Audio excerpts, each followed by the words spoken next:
The galaxy had learned to fear silence, and for 300 years the coalition of advanced sentience had kept peace through constant talking, and every ship and every station sent signals all the time, and to go quiet meant you were suspicious, and to stay quiet meant war. And the human ship appeared at the edge of Kelleran space without any warning at all. And Commander Vexthar of the Coalition Patrol Fleet stood on his bridge studying the readings with growing worry.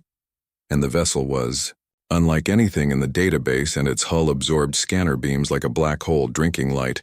and no identification beacon pulsed from its frame, and no answer came to their calls, and Vexthar asked his crew for a size estimate, and the tactical officer said it was about 800 meters long, and the mass readings made no sense, and it was either carrying something very dense or had shields they could not break through. And Vexthar had seen human vessels before, and they were loud and bright things covered in unnecessary lights and broadcasting music on open channels, and their diplomats talked without end, and their merchants argued with joy, and their explorers asked questions about everything, and this ship did none of that. And he ordered another message sent on all frequencies telling them they were breaking coalition transit rules, and the communications officer worked her panel with skill, and minutes passed and nothing came back, and then the tactical officer reported that 3 more coalition vessels were seeing similar contacts in nearby sectors, and all were human design, and all were silent. And Vexthar felt his body go cold, and 4 human ships all refusing contact, all drifting through coalition space like ghosts, and he demanded contact with the diplomatic corps immediately. On the human vessel, Captain Jake Morrison sat in his command chair watching the alien patrol ship through sensors that saw in colors the coalition had never imagined,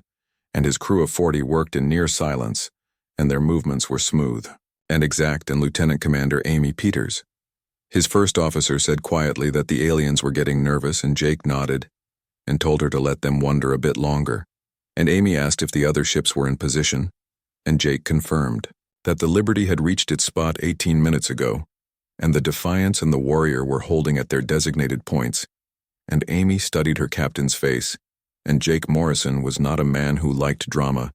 and he had spent 15 years in the deep black, and he was more comfortable with silence than speech, and when Earth's Defense Council had picked him for this mission, they had chosen well, and Amy asked how much longer they would wait, and Jake said they would wait until the aliens sent the right person to talk, and he said they would do it eventually, because they always did, and his eyes never left the view screen. Halfway across the sector, Admiral Paul Hughes got the priority message aboard the Coalition Embassy station, and he read it twice, and then closed his eyes and sighed, and he said to his aide, Lieutenant Kyle Mason, that Morrison had actually done it, and Kyle asked what he meant, and Paul explained that 4 of their new stealth frigates were sitting dark as the void itself in Coalition space, without saying a word, and the Coalition was terrified, and Kyle frowned and asked why they would do that since they were allies. And Paul's voice carried frustration as he explained that 3 months ago, the Coalition Security Council had denied humanity's request to build defensive platforms in their home system, and they had said humans were becoming too aggressive and too militaristic, and they had actually used the phrase concerning development pattern. And Kyle asked if this was a show of force, and Paul said it was a reminder, and a reminder that humanity had not begged to join the Coalition but had applied as equals, and if they wanted to limit what humans built in their own territory, they needed to remember that humans were not helpless children anymore. And Paul stood up and straightened his uniform and told Kyle to get his shuttle ready because he was going to have a talk with some very nervous aliens. The Coalition Emergency Council met in the Great Crystal Chamber of Unity Station, and representatives from 47 species filled the tiered seats, and their various ways of talking created a symphony of clicks and whistles and electromagnetic pulses and spoken languages, all translated in real time. And High Counselor Thrivan, a tall being of crystal structure, brought the session to order with a ringing chime, and he announced that the matter before them was unlike anything they had seen before, and 4 human military vessels had entered Coalition space without permission, and without identification and without communication, and they had ignored all calls and showed no sign of leaving, and they had to decide what to do, and Counselor Mortek of the Kelleran Assembly moved forward on his platform and said the law was clear and unidentified vessels could be disabled and boarded after 6 hours of not complying, and the humans had gone past this time, and a sound of agreement moved through the chamber. A new voice interrupted and said that the humans had not done anything hostile, and every eye turned to Admiral Paul Hughes, who stood at the human platform with calm authority, and Mortek hissed that they were hostile by definition because silence was aggression, and Paul smiled slightly and said that was true for some species, but to humans, silence was often respect, and they had found the galaxy to be rather noisy, and Mortek asked if he was mocking the council, and Paul said not at all and explained it was a cultural difference and Mortek's species had evolved in dense social groups where talking kept the group together, but humans had evolved as hunters who tracked prey in silence because sound meant danger, and Thrivan's crystal form rang thoughtfully and asked if Paul was saying the silence was natural behavior, and Paul said he was suggesting the silence was a message, and he brought up a display and reminded them that 3 months ago humanity had asked permission to build defensive platforms around Earth, which was standard practice for core species, but the request had been denied and they were told they had concerning patterns of militarization. Mortek interrupted and said it was true because in 2 centuries, humanity had built more warships than species who had been in space for thousands of years, and Paul continued calmly, and pointed out that humans had used those ships exactly 4 times in offensive operations and all of which were approved. Coalition actions against pirates, and meanwhile, humans had lost 3 colony vessels to raiders in the past 10 years because they lacked proper defensive coverage, and he let the words hang in the air, and then said that the vessels in their space right now were the new stealth frigates and the HMS Liberty, and HMS Defiance and HMS Warrior and HMS Resolute, and they represented a small part of what had been built, and they sat in coalition space to make a simple point. And if humans were truly the aggressive species, the coalition seemed to fear then they would never have seen these ships coming, and the chamber erupted in chaos, and species shouted over one another, and translation systems struggled to keep up, and Threvan had to ring repeatedly for order. Finally, the High Counselor's voice cut through the noise, and Threvan asked if Admiral Hughes was threatening this council, and Paul met those alien eyes without looking away and said, no, he was not threatening, but explaining, and those ships could have reached any capital world in the coalition, and they could have used weapons before anyone knew they existed, but instead they announced their presence by their very silence, and they were saying, we are here and we are capable and you should respect that. And Mortek demanded to know what would happen if they responded with force, and Paul's voice never got louder, but everyone in the chamber felt the weight behind his words as he said, then you will discover why those ships are called frigates and not battleships, and you will understand why humanity survived 1,000 wars before they ever left their homeworld. And Thrivan was silent for a long moment, and his crystal structure bent light in patterns that others of his kind could read as deep thought. And he asked what humanity wanted, and Paul said the same thing they had always wanted, and to be treated as equals, not as children who needed to be managed, and to defend their homes without asking permission, and to be part of this coalition as partners, not pets. And the chamber fell silent, and even Mortek had no quick reply. The Coalition Council stayed in break for 6 hours, and during that time, the 4 human vessels continued their silent watch, and they drifted through space like stones that would not move, and aboard the HMS Resolute Captain Jake Morrison read, the messages from Admiral Hughes and Amy Peters reported that Hughes wanted them to send identification codes, and it was suggested not ordered, and Jake thought about this. And around him the bridge crew worked in their usual quiet way. And these were veterans of the deep patrol routes and men and women who had spent years in the dark between stars. And they understood silence not as nothing but as something real. And Jake asked what the status of the Coalition's response fleet was, and Lieutenant Ryan Cole looked up from his tactical station and said 27 vessels were in range, and another 40 were moving toward their positions, and they were trying to form a circle, but they could not get a solid sensor lock on any of the human ships, and Amy said they were scared. And Jake replied quietly that they should be, and fear was honest, and it was what came after fear that mattered. At the sensor station, Ensign Claire Wong spoke up and said she was detecting unusual energy readings from the Coalition flagship, and it looked like they were warming up weapon systems, and Jake's eyes narrowed and asked if it was all 4 ships, and Claire checked and said, confirmed that Coalition vessels surrounding the Liberty and Defiance and Warrior were also showing weapons getting ready, and Amy moved closer to Jake's chair and said that if they fired, Jake cut her off and said they would not fire, and not yet. And this was a test, and they wanted to see if the humans would back down, and Amy asked, what if he was wrong? And Jake's face stayed calm and said, then they would show them why Earth's Defense Council called them the Silent Fleet, and he touched his command panel and told all hands to go to combat alert status, and weapons would stay cold. But he wanted shields at full power, and if anyone shot, he wanted them ready to move. And throughout the ship, crew members went to battle stations with smooth efficiency, and no alarms made noise and no lights flashed, and the change from alert to combat readiness happened in near silence. On Unity Station, Paul Hughes watched the tactical display with growing worry, and the coalition ships were moving into attack positions, and he could see the weapons signatures blooming across the scanner feeds, and Kyle said beside him that they were making a mistake. And Paul agreed and said yes, the question was whether they realized it in time. And he opened a direct line to High Counselor Threven and said strongly that he advised against any aggressive action toward those vessels, and the crystal being's response came through with an edge of frustration and said the vessels had not followed basic rules. And some members of the council believed a show of force would make them cooperate. And Paul said carefully that what it would make was a response they were not prepared for. And Threven asked if he was saying those 4 ships could threaten an entire battle group. And Paul was quiet for a moment, and then with complete certainty he replied that he was saying they had never seen what a frightened human looked like, and he prayed they never would. Jake watched the coalition vessels move into firing positions, and his tactical display showed weapon locks painting the Resolute's hull, and the other 3 captains of the Silent Fleet were linked into a private channel, and their faces were small, windows at the edge of his vision. And Captain Linda Shaw of the Liberty spoke first and said they were getting bold, and Captain Greg Turner of the Defiance said, scared animals often did, and Captain Melissa Brooks of the Warrior added that targets were marked and they could cripple the command vessels in one attack if needed.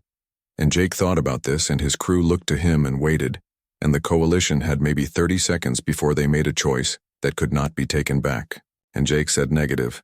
and if they struck first, they proved the coalition's fears correct and they would hold. And Linda pressed and asked what if they fire, and Jake's voice carried complete conviction and said then they would remove the threat. And they would do it so fast the coalition would understand they never had a choice to begin with, and the seconds counted down. On the coalition flagship, Commander Vexthar got permission to fire warning shots across the human vessels, and his finger hung over the command panel, and something made him stop, and he had fought in 3 wars, and he had commanded vessels against pirates and rebels and rogue machines, and he understood violence in all its forms, and the human ships were not getting ready to run, and they were not sending threats, and they simply waited. And in that waiting, Vexthar suddenly understood something deep, and these were not prey animals frozen in fear, and these were hunters choosing not to strike. And he pulled his hand back from the firing control, and he ordered his crew to stand down, and his tactical officer turned in surprise and said they had permission. But Vexthar said again to stand down and said, these humans wanted them to fire first, and they were giving every chance, and which meant they knew something the coalition did not. And he opened a channel to High Counselor Threven, and said he was advising against fighting and he believed they were being tested. There was a long pause, and then Threven's voice came through and asked him to explain. And Vexthar said if those vessels were truly hostile, they would have struck already, and instead they waited, and they showed their presence and their ability, but not their weapons, and this was not aggression but warning. And another pause came, and this one was longer. And then Threven announced across the fleet channel that all coalition vessels should stand down and maintain watch positions, but do not arm weapons. And throughout the sector, weapons signatures began to fade, and Jake watched his tactical display as the coalition ships powered down their guns, and he let out a slow breath and ordered his crew to stand down from combat alert and maintain shields at half power and weapons stay cold. And Amy looked at him and said that was close. And Jake agreed and said yes, but they learned something today. And Amy asked what that was, and Jake said that humanity knew how to hold fire, and that was often harder than knowing when to shoot. Jake touched his communications panel and said, this is Captain Jake Morrison of the HMS Resolute to Coalition Command, and they were sending their identification codes now, and they apologized for the delay, and they were testing their new stealth systems, and wanted to make sure they worked properly before announcing themselves. And the message was delivered in his calm, matter-of-fact tone, and as if the past hours of tension had been nothing more than a routine system check. And Amy almost smiled and said that was the most diplomatic lie she had ever heard, and Jake replied it was not entirely a lie, and the systems did work properly, and they worked exactly as designed, and the message went out across all frequencies and reached every coalition vessel in the sector, and reached Unity Station where the council members were still gathered, and reached Admiral Paul Hughes, who allowed himself a small smile of relief. The Coalition Council met again 12 hours after the standoff, and the feeling in the crystal chamber had changed a lot, and where before there had been anger and fear, now there was careful thinking, and Admiral Paul Hughes stood at the human platform once more. But this time he was not alone, and the 4 captains of the Silent Fleet stood beside him in their dress uniforms, and their faces were calm and professional, and High Counselor Threven opened the session with a ringing chime, and said this council recognized the presence of Captains Morrison and Shaw and Turner and Brooks of the Earth Defense Fleet, and their show of their vessel's abilities had been noted, and the question now before them was what this show meant for the Coalition's future, and Counselor Mortek moved forward, but his tone had lost some of its earlier anger, and he said the fact remained that humanity built these vessels in secret, and how many more existed that they did not know about. Jake Morrison stepped forward, and it was the first time most of the council members had seen him in person, and he was not physically big by most species standards, but there was something in the way he carried himself that made people pay attention, and he said with respect that Earth Defense Fleet construction had never been secret, and they filed the required reports, and they let inspectors look, and the difference was that they had finally built ships that matched their thinking rather than the Coalition's expectations, and Threvan asked what thinking that was, and Jake's voice was quiet but clear, and said, "Deterrence through ability and humanity learned a hard lesson in their early history, and if you wanted peace, you did not get it by being harmless, and you got it by being dangerous but choosing control." And he made a holographic display appear above the platform and said, these frigates represented a new class of vessel designed for defensive work, and they were fast and hard to find and capable of real firepower. But you would notice they lacked heavy assault weapons and troop carriers and planet bombing systems, and they were not built to invade, and they were built to protect. Captain Melissa Brooks spoke next, and her voice was steady and said, 3 weeks ago, pirates attacked a human colony transport in the Outer Rim, and by the time Coalition security forces arrived, 40 civilians were dead, and the transport's cargo was gone. And if they had vessels like these patrolling those routes, that attack never would have happened, and Mortek said, or they would have used such vessels to hunt the pirates back to their bases and destroyed them. And Linda Shaw smiled slightly, and asked would that be so terrible? And the chamber made sounds of surprise and concern from various species, and Paul Hughes stepped forward and raised a hand, and said what Captain Shaw meant was that there was a difference between aggressive expansion and protecting one's own, and humanity had no interest in taking over the galaxy, and they had seen where that led on their own world, but they were done asking permission to defend their people. Threvan's crystal form rang thoughtfully,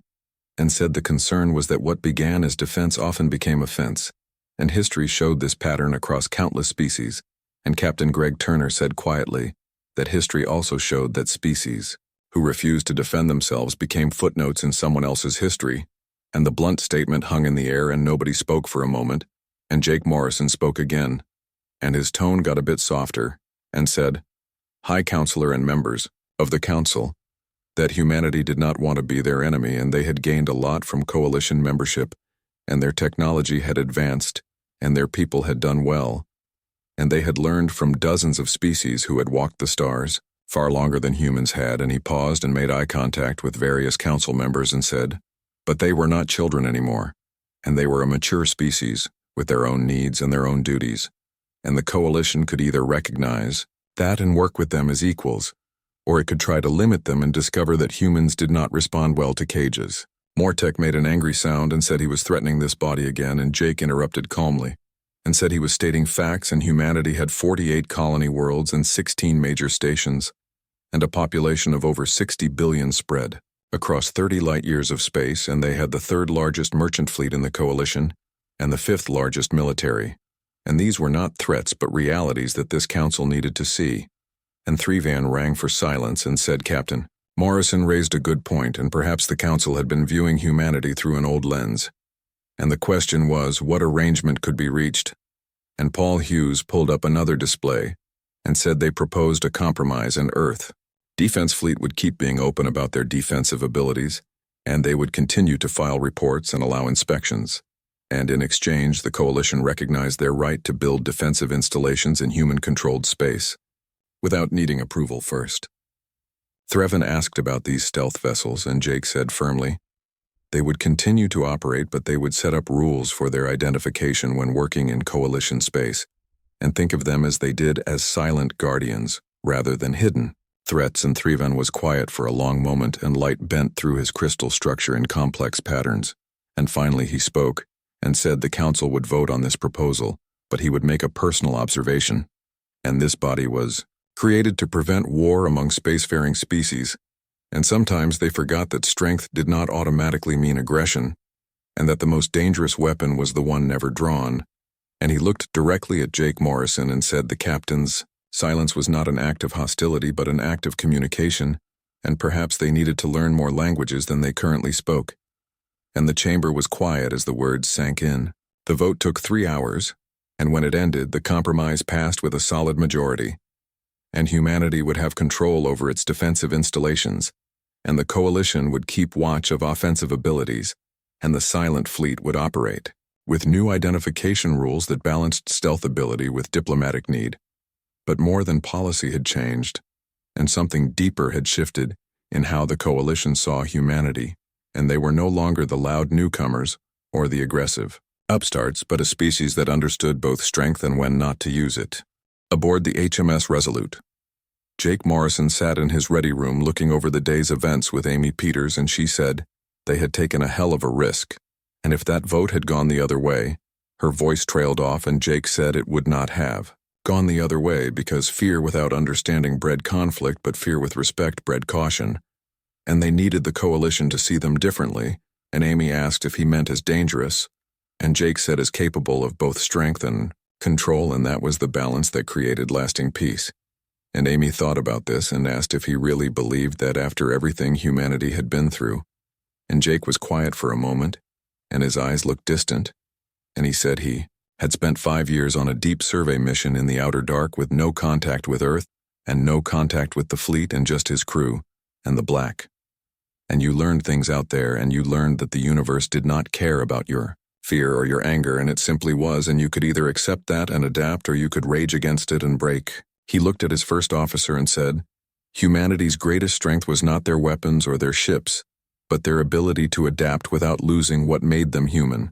And they could be silent without being weak, and they could be dangerous without being cruel. And that was what they showed the coalition today.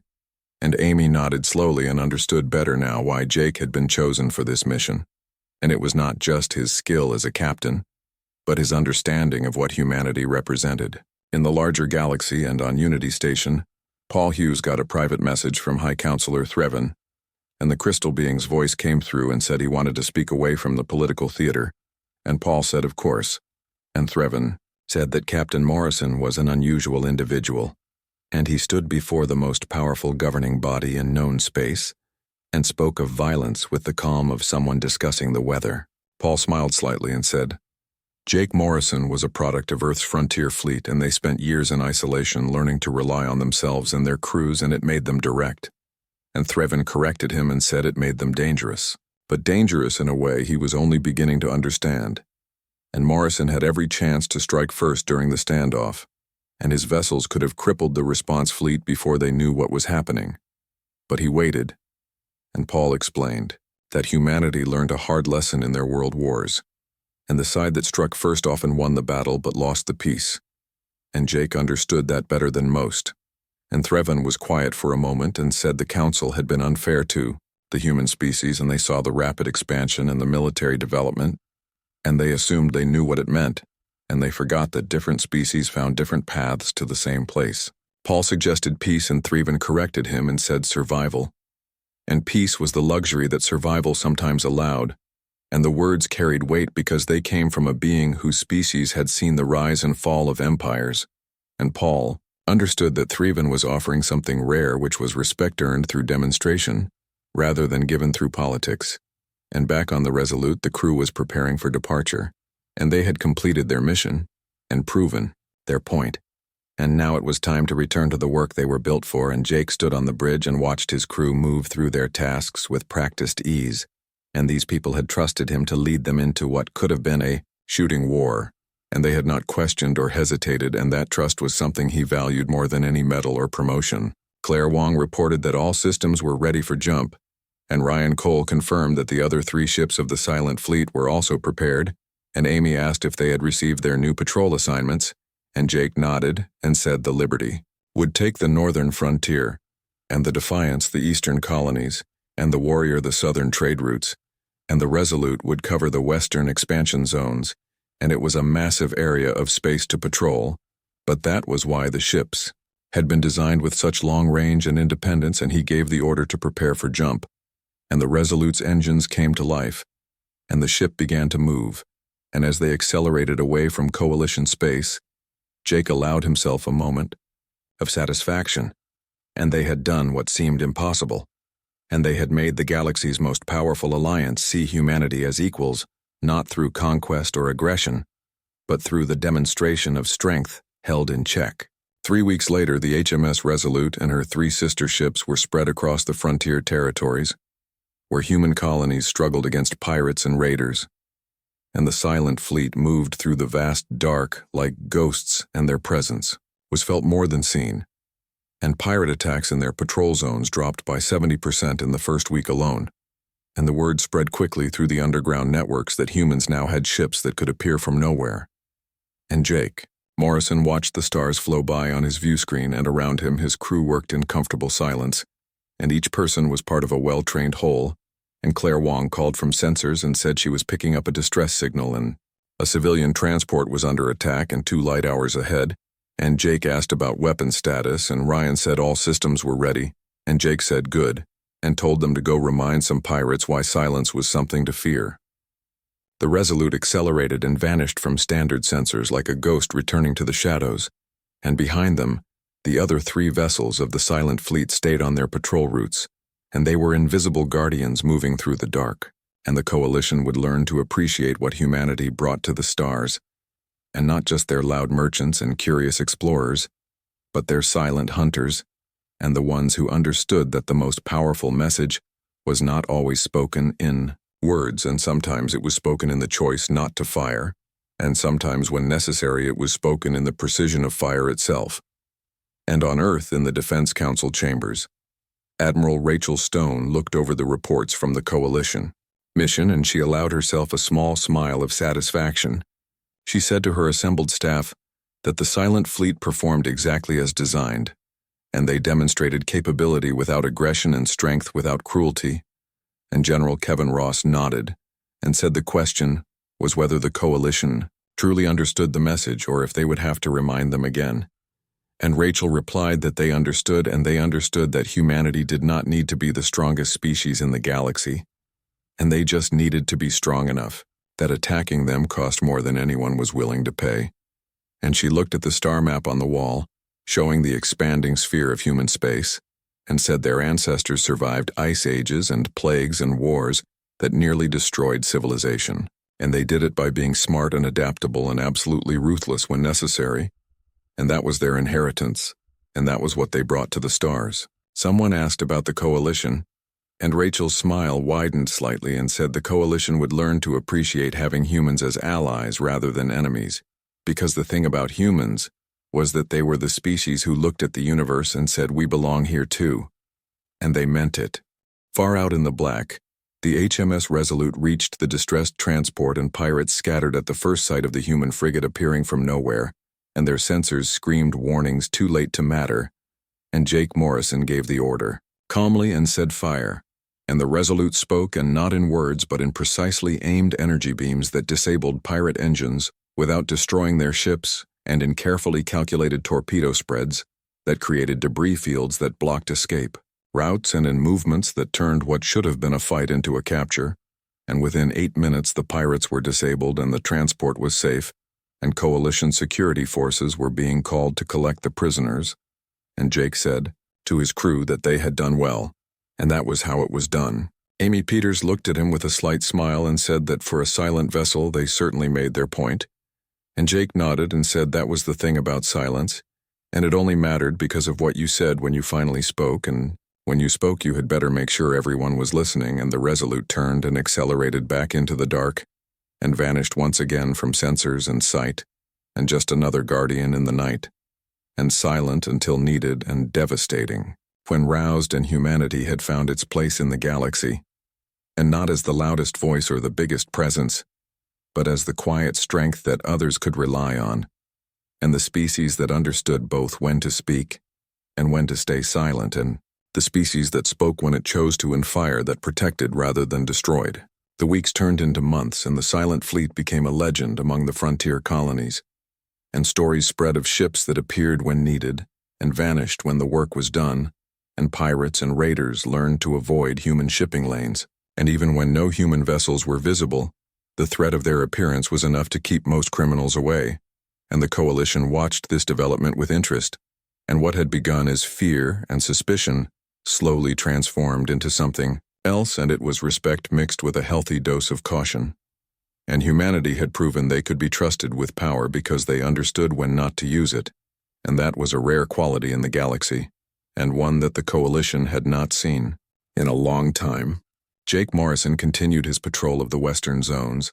and the Resolute moved through space with the patience of a predator that knew its territory, and his crew had settled into the rhythm of deep space operations, and they were comfortable in the silence, and they spoke when needed and stayed quiet when they could, and it was a life that suited them. And one day Claire Wong detected something unusual on her sensors, and it was not a distress call or a pirate attack, but a strange energy signature coming from an uninhabited system, and Jake ordered them to investigate, and the Resolute altered course and moved toward the mysterious signal. As they approached the system, Jake studied the readings with growing curiosity, and the energy signature was unlike anything in their database, and it pulsed with a rhythm that seemed almost deliberate, and Amy suggested it might be a beacon of some kind, and Ryan said it could be a trap, and Jake considered both possibilities and said they would proceed with caution, and the Resolute entered the system at reduced speed and all sensors at maximum range, and what they found surprised them. All and floating in the dark was a derelict station, and its design was not human, and not any known Coalition species, and the architecture was strange and beautiful, and clearly very old. Jake made the decision to investigate further, and a small team suited up and took a shuttle across to the ancient station, and among them was Jake himself, because he had never been one to send his people where he would not go, and they docked with the station's outer airlock and managed to get it open after some work, and inside, they found corridors that had not seen life in perhaps thousands of years, and the walls were covered in symbols and images that told a story, and Amy, who had come along, studied them with fascination and said this was a warning, and the images showed a great civilization that had grown powerful and aggressive and had eventually destroyed itself in war. Jake looked at the images and felt a chill run down his spine, and here was a reminder that strength without wisdom led to ruin, and that power without restraint was a path to destruction.